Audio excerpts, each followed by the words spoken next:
Hey guys, Elijah Anderson from 433 Films here, and this is our end of the year podcast for 2019, and I am joined by two very special people. One is Nathan Cook, and the other is my younger brother, who is also named Nathan. So, say hi everybody, guys. Hello there.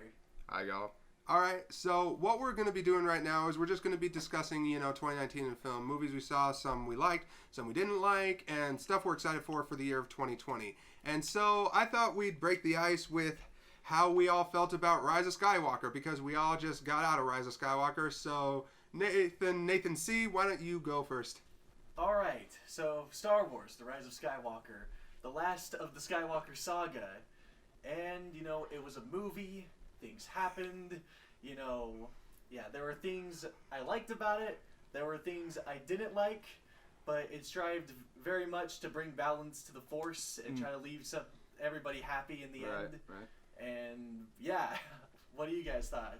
I thought it was fine. I think I liked it a little better than some of the negative stuff I've heard. It was definitely entertaining, fun to see with the crowd like the other Star Wars movies, but there's just so much stuff happening in this movie. You can definitely tell, the script was rewritten 3 or 4 times because, the original director, Colin Trevorrow, was attached with his screenwriter, Derek Connolly, but then Book of Henry turned out to be a huge turd, so, and we actually watched Book of Henry, so it was awful, so then it was terrible, so then he got booted off, J.J. Abrams got back, rewrote it with Chris Terrio, so you could definitely tell, there's a lot of things that don't go anywhere, but I don't know, I still had fun, and I hope this isn't the last we see of these characters. I know it's the end of the Skywalker saga, but I hope it isn't the last we see of these characters, Yeah, because it certainly did leave the door open for these characters, and it's kind of funny you mentioned that there was a lot going on, and I just kept thinking to myself, man, I thought the prequels were dense,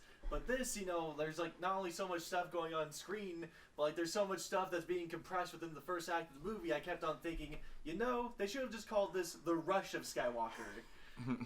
All right, so Nathan A., what did you think of it? Well, as more of a commoner, I guess, when it comes to movie going and observing movies, I don't really know that much about the whole screenwriting process and everything, but just as, an avid film watcher, I enjoyed the movie just because, things blew up, people said really dramatic things, and I thought there were some definitely really cool callbacks, with just a lot of the old characters like Han Solo popping up. Are we allowed to say that? Are we talking about? This will be spoilers. I mean, I'll put a warning up. Okay. Yeah. Well, anyways, with the Han Solo showing up to convert Kylo Ren back into Ben, whatever. I thought for just a regular moviegoer person, it was a pretty emotional film. Just knowing that it was the last of the Skywalker saga and just so many callbacks to the older movies and stuff. I enjoyed it personally, and I like this new cast of characters. I really didn't feel like those, because a lot of the times I feel like in movies today it feels like, for example, between Iron Man and Peter Parker, I feel like a lot of relationships feel pretty forced. But the relationships in these movies in this trilogy, I felt, to me, they seemed more organic than a lot of other movies that exist and have been released recently. Interesting take. Just one more thing I will say, another spoiler, I guess, but not really because it was in the previews. They do fit Carrie Fisher as Leia in here, and it did feel kind of forced. It did. That definitely felt forced. You could definitely tell that they had to work around old footage of her, and that she felt awkwardly kind of spliced in, and it was handled a lot better than trying to completely revive Grand Moff Tarkin for Rogue One. Yeah. And it worked out a lot better, and it was a great send off for Leia and Carrie Fisher all together. Right. But you still can't help but feel, it does feel a little bit awkward. Yeah. And in the one-on-one scenes. Yeah, absolutely. Yeah, and one question that's burning in the back of my head, what was that thing that Finn wanted to tell Rey? Because they never ever say what he that was a huge plot hole that they just never addressed. I'm not sure. He's so clearly in love with her, though. If it was implying that, I have feelings for you, Rey, ever since we worked together. I'm pretty sure that's what it was, because, she found out later that she was married to Palpatine, so... Yeah. And how could Finn have possibly known that until later? I don't know. Yeah. That was just... Speaking of Palpatine's inclusion, that felt pretty random, the opening crawl said, there was a message from Palpatine. We never heard it. It would have been nice to see a scene in where Kylo Ren just kind of hears Palpatine's voice or whatnot, just drives right on over. Yeah. And like the whole like wayfinder to the Sith and the homeworld and all that stuff, like it just felt very shoehorned in because. Like there wasn't anything in these previous films that built up to this. I know. We just heard the laugh in the trailer, and it was like, oh, well, he's back. And one, he wasn't even like the most significant Sith Lord. I feel like to bring back. For me, it was like they should have brought back. Like. I don't know. I wish they would have brought Vader back, honestly. Or like, it's all like it could have just been a random surprise. Like they could have just had Snoke regenerate, saying, "Ha, I'm doing better." Yeah, I mean, Snoke would have even made more sense, but Palpatine just seems such a random bad guy to bring back. It was like, who cares? Or it's like if they really wanted to tie everything together, like, well, yeah, just have Darth Plagueis show up. Yeah, or Darth Maul or something, just somebody that people actually cared about a little bit more, you know? Like, nobody liked Palpatine, even, like, he wasn't even a cool bad guy. Palpatine had his time in the sun in the original trilogy. He was the big, evil, imposing figure, and he got rid of. Yeah. And the fact that, you brought him back, kind of invalidated Return of the Jedi a little bit. Yeah. I mean, what was the point of all that, Yeah, and one thing that they did in this movie that I really don't like, they made Rey the granddaughter of Palpatine. Wait a minute. No, you're totally right. This totally invalidates Return of the Jedi. What was the point of Return of the Jedi if this is the result? It's like, oh, by the way, I never got, I've been here the whole time. It's like, well, actually, I was planning on losing this one time, so I could come back with even more revenge. And more power if I kill, or my granddaughter kills me and then I possess her. Like, what was that whole thing? And I just create all these bodies of Snoke to create my army. I mean, also considering this is a long time ago,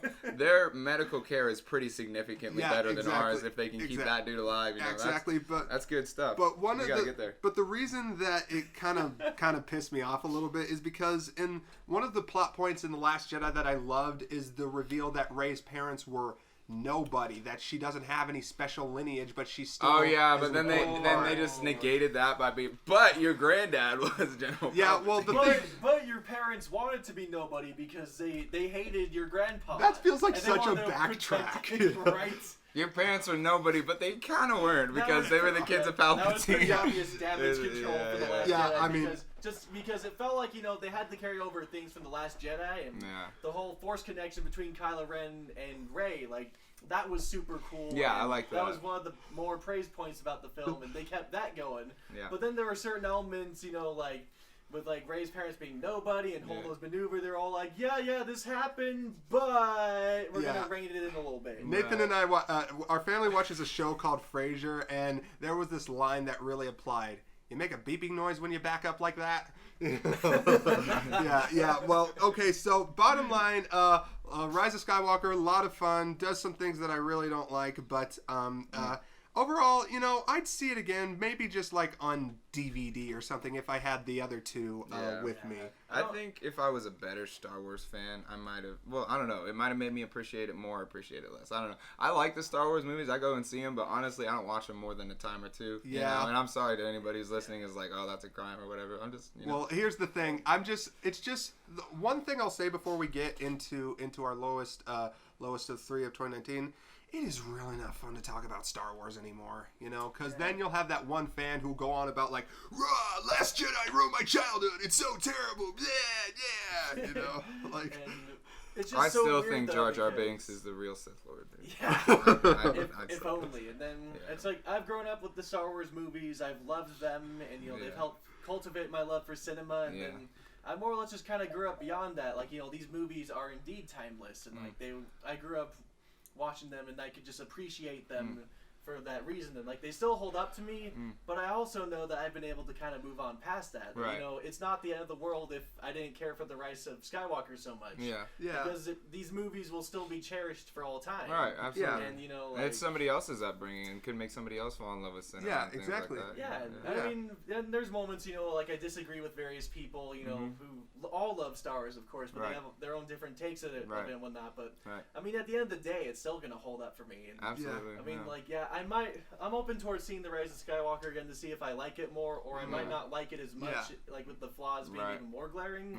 But I mean, I do see glimmers of a good movie in there. Yeah. It's just like there was just so much going on, and a lot of stuff that was kind of undercooked and whatnot. It felt a little bit messy, but I was still entertained.